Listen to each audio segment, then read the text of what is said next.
Look, I'm very pleased to be here today to talk a little bit about our project. But I want to go straight into introducing our panellists because I'm conscious of the timing that we have. And I want to thank them for their time today to discuss the importance of inclusive workplace design. So please let me, you will find their full bios in the chat or via LinkedIn. But please first let me introduce Eduardo Magalhaes. Please excuse my Australian accent, who's HR, IT and Supply Chain Director from Kinross Gold Corporation based in Brazil. Welcome, Eduardo. And next we have Lawrenda Adzomani, Program Officer, Diversity, Equity and Inclusion from the International Council on Mining and Metals based in Ghana. Thank you, Lawrenda, for your participation and welcome. Thanks, Sally. So before we start talking with the panel, if you have any questions, just like we have throughout the session today, please include them in your chat. We will ensure that they are passed on to the panelists and we will endeavour to answer all your questions after the event. And if you've got any other great inclusive workplace design best practice examples or any other insights that you wish to share, please include them in the chat because it will be really valuable for our research. First, I'm going to give you a brief introduction about our inclusive workplace design project. As Ruvi said, it was designed by International Women in Mining as a multi-stakeholder initiative that aims to provide the industry with guidelines and frameworks through which organisations can ensure retention and inclusion of all its workers. New technological advances like the telephone or computers were quickly absorbed and normalised among work streams throughout the world. However, incorporating women's changing rooms and toilets, menstruation, pregnancy, lactation, menopause, pregnancy, parental leave, changes to shift design and flexibility, and much more has proven difficult, been ignored, or just not seen as priority. It is not that women's inclusion in the workplace is difficult or inconvenient, but it does imply a certain disruption to business as usual practices, which has proven difficult to embrace. Inclusive workplace design refers to the process of establishing an infrastructure and culture that provides workers in safe work environments, both physically and psychologically, which we have been talking a lot about today. Adopting inclusive workplaces also minimises the risks of gender-based violence. So put simply, it's about providing a sense of belonging for everyone, and that includes all genders, ethnicities, age, sexuality, just to name a few, and no one feeling like they need to change who they are to fit in. So the Inclusive Workplace Design research team consists of 19 volunteer researchers around the world searching for best policies and practices of large-scale mining companies across the continents. The research scope focuses on 9 identified inclusive workplace design topics, and I'll just list these topics briefly. The first one, safety and personal protective equipment, procurement and supply chain. 2, shift design, fly in, fly out and remote work. 3, family leave and childcare. 4, menstruation, pregnancy, adoption, miscarriage, fertility, lactation and menopause. 5, new technologies, digital transformation and automation. 6, mental health and well-being. 7, changing rooms and toilets. 8, office, mine, camp and plant physical infrastructure, including access, lighting and security. And 9, neurodivergence and ability. The project will identify and share innovative and practical solutions to these areas to improve workplaces for improved performance and well-being of all people in mining. So on that note, I would like to start our questions with the panel, and I'm going to ask you to stick to about 2 minutes for each question so we can have an opportunity to cover those broad range of questions. But with the first question, I'm going to ask a general question to both of our panelists in 1 minute or less. What does inclusive workplace design mean to you? Eduardo, would you like to start? Hi, everyone. Good day. First, it's a pleasure to join here today, and thank you very much for this opportunity to share some thoughts and experiences. In my view, IWD means to create an environment where you feel comfortable, because we need to feel both physically and psychologically comfortable speaking. We need to see and recognize ourselves in that environment, and we need to, needs to look like familiar and embracing for us. So we bring that belonging feeling. It's very hard to want to get the place that you don't recognize yourself there. You can express the best of you as a person and as a professional in there. Thank you. And Lawrenda, what does inclusive workplace design mean to you? Thank you, Sally, and happy International Women's Day to everyone. I'm very glad to join today's celebrations. So to me, inclusive work design considers the physical, economic, and well-being needs of all individuals from diverse backgrounds, ability levels, skill sets, and perspective. And this includes being considerate of these needs for current workers and also potential workers, such that our workplaces are inclusive of them and their lived experiences. We know that inclusive workplaces and community fosters creativity, innovation, and the collaboration we need to solve the industry's problems now and also for the future. And we do understand that they are more productive and profitable due to the varied perspective they bring in problem solving. More importantly, I believe that inclusive design affords everyone a fair chance and fair treatment to participate in the industry and also to leverage the opportunities that the industry provides them. One example I'll give is BHP's Muka or car repair shop, which was redesigned to reduce shuttle and overhead crane use, thereby eliminating the need for specialist technical qualification while still maintaining safety. What that did was to open up employment opportunities at this shop for the diverse talent within the local Muka or community. Mm-hmm. Excellent. All right. Eduardo, what are you doing at your mining operations towards creating a more inclusive workplace for everyone? And can you provide some day-to-day examples of inclusive workplace design that has been implemented at your site? Yeah, sure. First, let me tell a little of our history here.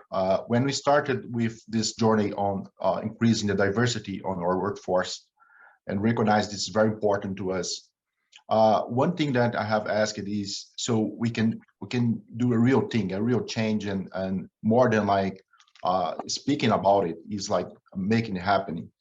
And so the leadership on making it happen is very important, but the management part of it, having like goals and objectives and pursuing them and executing them is very important.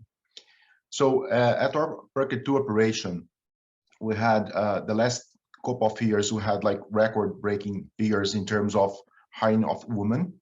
And then for a couple of years in a row, which really make us think about the current facilities we used to have there back at the time.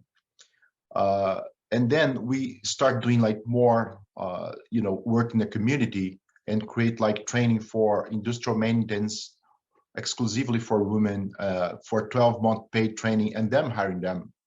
And we did like have mobile truck, our first affirmative hiring more 18 women, and then realized that the number of women are really increasing, and we had to think about our facilities because they were not prepared for that amount of women, right?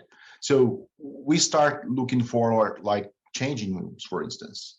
They are disproportionate by the number of women and males we have working in there. So we need to expand the feminine part of it by a large amount, and then look for our restrooms or toilets. Everything had to be changed, and very important here is having the listening, active listening to the diversity groups, because we learn from them, not from our male perspective, that we need to put like feminine pads, we need to put like hygienic showers, and we have started doing those things. The last one we opened it last week 2 breastfeeding facilities at site, and there are 1 more to come. So I think those changes will were very well chosen by the woman there, and I think those things make it like more visible, and they can realize that we're really doing things towards it. Yes, and we were talking the other day as well, Eduardo, about how these things were always needed before, but the women weren't, didn't feel like they were in that place to bring it forward and to raise this. And now that they're in that space now where they're making that awareness known, and that these changes can then occur in the workplace, which is really good to see. Yeah, exactly. yes. Lawrenda, ICMM has recently released guidance on the social and economic reporting, where companies will be required to annually report on their workforce across gender, age, and other indicators of diversity to achieve a better understanding of fair participation of all within the workforce. Are companies ready for this? And how do you see this compulsory reporting will lead to improved inclusion and diversity? Thanks, Sally. So to set the context, ICMM members represent 1/3 of the mining industry. And as a condition of membership, the mining principles set expectation for ethical practice on key issues such as human rights, the environment, and social performance, and others. To enforce these expectations, members are required to self-assess, obtain site-level external validation, and also disclose. This 3-step process drives improvements in performance with regards to maximizing the industry's benefits to its people and also to communicate.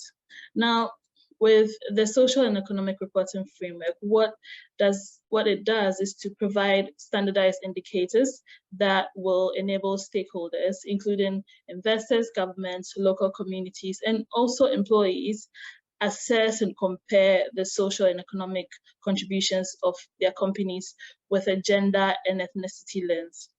And this is because in addition to reporting on workforce composition, companies will report on pay equity, wage level, training, education, and skill supports, among others.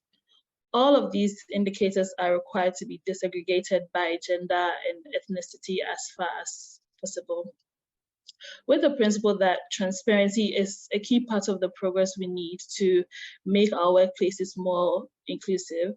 We push for disaggregating the data to ensure that stakeholders can get a snapshot of the progress companies are making on gender and increasing representation. We also wanted to enable them track progress over time and hold companies accountable to their commitments on these issues. Yes, I see it's really important having that out transparent, the actual numbers, having that motivation, and then the actual the self-assessment and the tracking to keep on progress with with those goals, and publishing those results will really assist with inclusive workplace design initiatives to aid that diversity. Eduardo, this is a topic that has been mentioned a little bit throughout today, and that's about the digital transformation, automation and innovation programs that are in this industry to boost performance and reduce costs. How will this provide opportunities for increased female participation, and what support is needed to make this happen? Well, we need to consider that digital transformation and the level of automation in the mining business is increasing a lot, and this is a reality, right?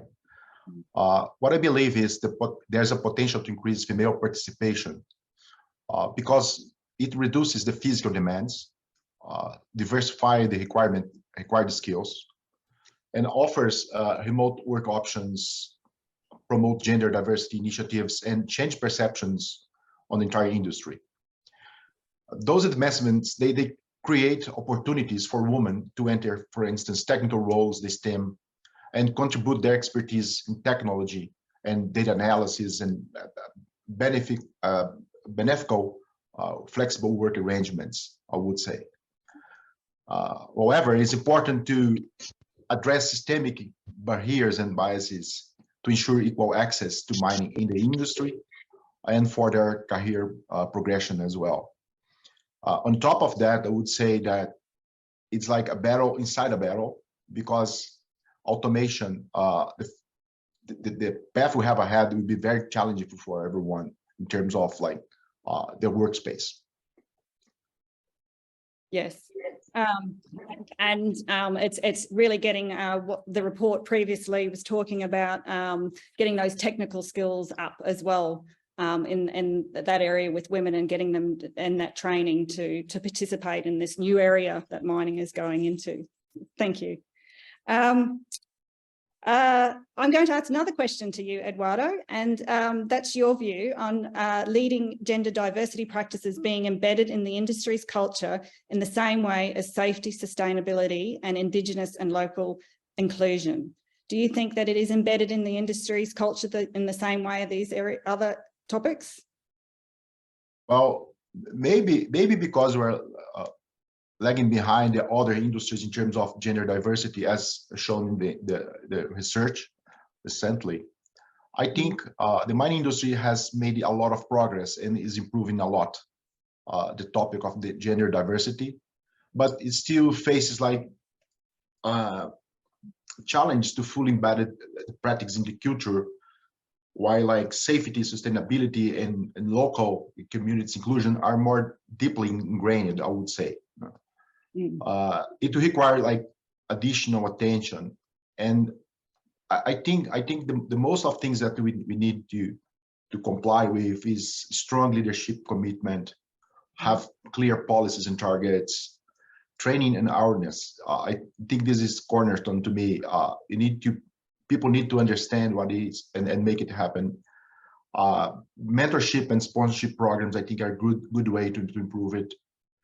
And as I say, listen to the people, and transparent reporting as well would help. Yes, definitely. That training and education across the whole workforce will definitely improve, and that the culture in that space. And lastly, I know we're running out of time, so I'm just going to go straight to our last question to both of our panelists. And Lawrenda, I'll start with you first. What do you see as the hurdles that may impact the success of creating inclusive workplace environments? And what do you think is needed to overcome them? I'll say the industry is certainly on the right path with prioritizing D&I over the past few years. And we did see that with ICMM's DI updates to the mining principles, and even in today with the TSF standards on EDI. And however, we have a perception problem where the industry needs to attract the type of talent that it needs to remain sustainable. So for example, in a survey by the Mining Industry Human Resources Council of Canada, 70% of 15 to 30-year-olds said that they would probably or definitely not consider a career in mining, which lays emphasis on the need for the industry to prioritize inclusion of diverse people. And if women and young people, and also other people in different minority groups are looking to enter the industry, we need to demonstrate that it is open and also accommodating to their needs. Essentially, people cannot be what they cannot see in their workplaces. There are also some regional and local nuances with legislation, with access that can be barriers to progress. And those can be addressed through collaboration with stakeholders and also co-creation with underrepresented groups.